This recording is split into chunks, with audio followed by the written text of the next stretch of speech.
Muy buenos días. Nuestra promesa para el día de hoy viene en el Evangelio de Marcos, capítulo 1, verso 15. Estamos cada semana yendo a una promesa de la palabra de Dios y estamos aprendiendo que los cristianos oramos sobre las promesas de Dios más que sobre nuestros deseos y que aún sobre nuestras necesidades. Esta promesa de la palabra del Señor en Marcos capítulo 1, verso 15 dice así: se ha cumplido el tiempo, decía nuestro Señor Jesucristo. El reino de Dios está cerca. Arrepiéntanse y crean las buenas nuevas.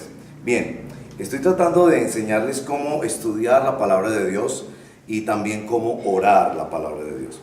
Noten en primer término que en nuestro texto de hoy aparecen 4 elementos centrales y es importante siempre notar estas estructuras en los textos: el tiempo, el reino, el llamado al arrepentimiento y el llamado a la fe.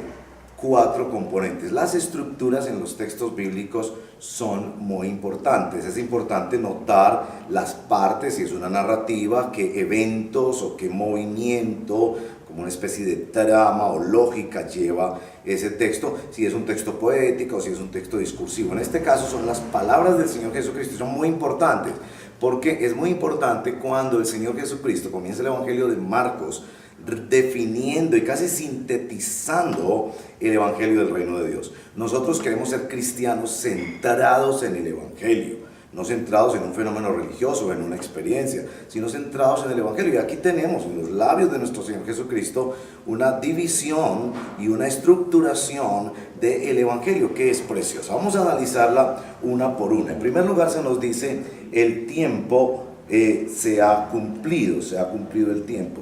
Esto hace eco de todas las profecías bíblicas del Antiguo Testamento. Había en el plan de Dios, en la historia de la redención, un momento especial en el cual Dios actuaría, particularmente trayendo a la historia humana la persona de la segunda persona de la Trinidad, nuestro Señor Jesucristo. Muy importante, porque en nuestro texto de Marcos, en el capítulo 1, se nos presenta una persona de desierto, que es Juan el Bautista, como el último de los profetas del Antiguo Pacto. Este elemento es sustancial porque está de alguna manera declarando a nuestro Señor Jesucristo que se cerró el pacto antiguo, el pacto que Dios hizo con su pueblo, pero que su pueblo no pudo cumplir, y que aquí vendría el nuevo pacto en el Señor Jesucristo, cumplido de la A a la Z por nuestro Señor Jesucristo. Juan, un hombre de desierto que cumple los tiempos de Dios, que viene a anunciar el arrepentimiento, y lo anuncia de una manera muy extraordinaria, porque como ustedes podrán ver en el texto que circunda nuestra promesa de hoy, Juan fue un hombre que fue una asceta, un hombre que vivía de mínimos, un hombre que vivía en el desierto, mostrando que el ser humano fundamentalmente necesita un encuentro con Dios. Bueno, la vida de Juan el Bautista es extraordinaria, pero la segunda frase de nuestro texto nos presenta el reino de Dios y nos dice que ese reino está cerca. Y es claro en los evangelios que la cercanía del reino está dada por la persona de nuestro Señor Jesucristo. Vino el rey y acercó el reino. Por supuesto, esto es una terminología que tiene que ver con estos reinos antiguos y las monarquías, pero era muy propia para presentar el evangelio, porque es un rey que viene a otro reino, el reino del yo, el reino del individuo, el reino de las propuestas y de los planes humanos. Y aquí es nuestro Señor Jesucristo que acerca y que trae el reino de Dios. Esto es muy importante porque en nuestro texto de Marcos 1, Jesús es la segunda persona de desierto que se presenta, y se nos presenta en los versos 9 en adelante, un hombre de desierto, porque él fue al desierto a vencer a Satanás en la carne. Esto es muy importante en el Evangelio. Jesús vence a Satanás en la carne al principio del Evangelio de Marcos y vence a Satanás en la cruz al final del Evangelio de Marcos. Y esto es muy importante porque Él es el que trae el reino de Dios, una nueva forma de acercarse a Dios. Él es el camino, la verdad y la vida, el único mediador, y a través de Él podemos venir al Padre. Bueno, la tercera parte de nuestro texto es un llamado, son 2 llamados. El primer llamado es al arrepentimiento. Y ustedes notarán que esta expresión es muy importante también en la predicación de Juan el Bautista. Arrepiéntanse, arrepiéntanse, arrepiéntanse. Cuando usted se acerca a Dios, usted no se acerca a Dios como una persona neutral. Usted se acerca a Dios como una persona que ha ofendido la gloria de Dios. Esto es esencial en el Evangelio. No acepte una presentación de palabra de Dios, no acepte una presentación del Evangelio, a menos que esa presentación primero le confronte con su responsabilidad como pecador delante de Dios. Por eso Lutero decía que el Evangelio primero sabe amargo para poder saber dulce. Es muy peligroso esas presentaciones del Evangelio que solo prometen bendiciones y milagros y cosas y cumplir tus sueños, que Dios va a cumplir tus sueños y todo eso. Eso no es el verdadero Evangelio. El verdadero Evangelio siempre viene, en principio, en contra de nosotros, porque es el Rey que vino a derrumbar los falsos reinos que nosotros hemos construido en nuestra altivez, en nuestro orgullo, como propuestas humanas de salvación. Así que es imprescindible el arrepentimiento, y por eso el ministerio de Juan el Bautista siempre está señalado en los 4 evangelios, Marcos, Lucas, Mateo, Marcos, Lucas y Juan, como el ministerio necesario para recibir el mensaje de Jesús. Arrepiéntanse. La palabra metanoia quiere decir volverse, hacer un giro. Y yo le estaba dando la espalda a Dios y ya no le doy la espalda a Dios. Estaba viviendo en contra de Dios, ya no vivo en contra de Dios. Veía las cosas a mi manera y ahora las veo a la manera de Dios. Un cambio de cosmovisión y de mente.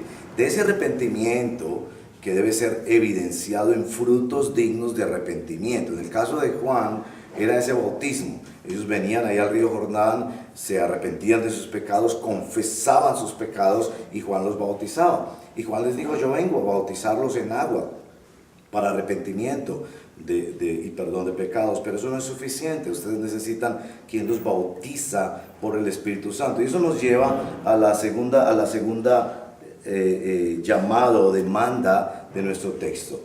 Este tiempo que se cumplió, este reino que se acercó, entonces demanda arrepentimiento, pero también demanda fe, creer en el Señor Jesucristo, en su obra, en su doctrina, en su persona. Entregarnos al Señor Jesús es creer en Él, tener la confianza, no solo para las cosas temporales, sino para toda nuestra eternidad en la persona del Señor Jesucristo. Y precisamente por eso nuestro texto llama esto las buenas nuevas. Las buenas nuevas es el Evangelio. Evangelio quiere decir buenas nuevas, el mensaje de salvación del Señor Jesucristo. Y ustedes me preguntarán, porque estamos aprendiendo a orar las promesas de Dios, y les decía que quiero enseñarles cómo estudiar la palabra de Dios, pero también cómo orar la palabra de Dios. ¿Cómo oramos este texto? En primer lugar, debemos orarlo por nosotros mismos. Dios tiene un tiempo, Dios tiene un cronograma en la historia humana y en la historia de cada uno de nosotros. Dios ha traído su reino cerca a nosotros por la persona y la obra perfecta y todo suficiente del Señor Jesucristo. Y Dios nos llama todos los días al arrepentimiento y a la fe. ¿Cuál es la promesa? Pues bien, la promesa se da en la circularidad de este texto. El que se arrepiente y cree, vive los tiempos de Dios y vive el reino de Dios. ¿Quieres tú vivir el reino de Dios y los tiempos de Dios?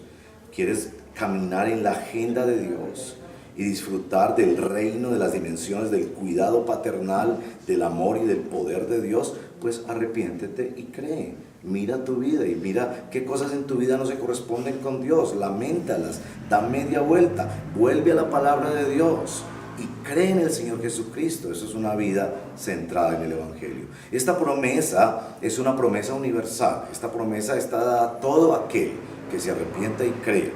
Todo el que se arrepiente y cree tiene la posibilidad de vivir los tiempos y el reino de Dios. Y con eso hacemos nuestro estudio y oramos.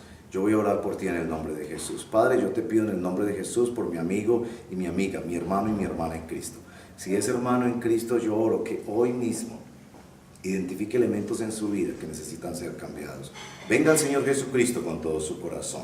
Crea en el poder del Señor Jesucristo para cambiarlo y para darle una vida plena. Oro por la persona que me escucha que no conoce a Cristo Jesús. Ven al Señor Jesucristo. Él ha traído los tiempos de Dios y el reino de Dios. Ríndete a Él de todo corazón. No se trata de una religión o de una iglesia o de un pastor que parece todopoderoso. Se trata del Señor Jesucristo, de centrar tu vida en Él, creer en Él y entregarle tu vida para siempre. Esta es nuestra segunda promesa. El Señor te bendiga y hasta la próxima semana.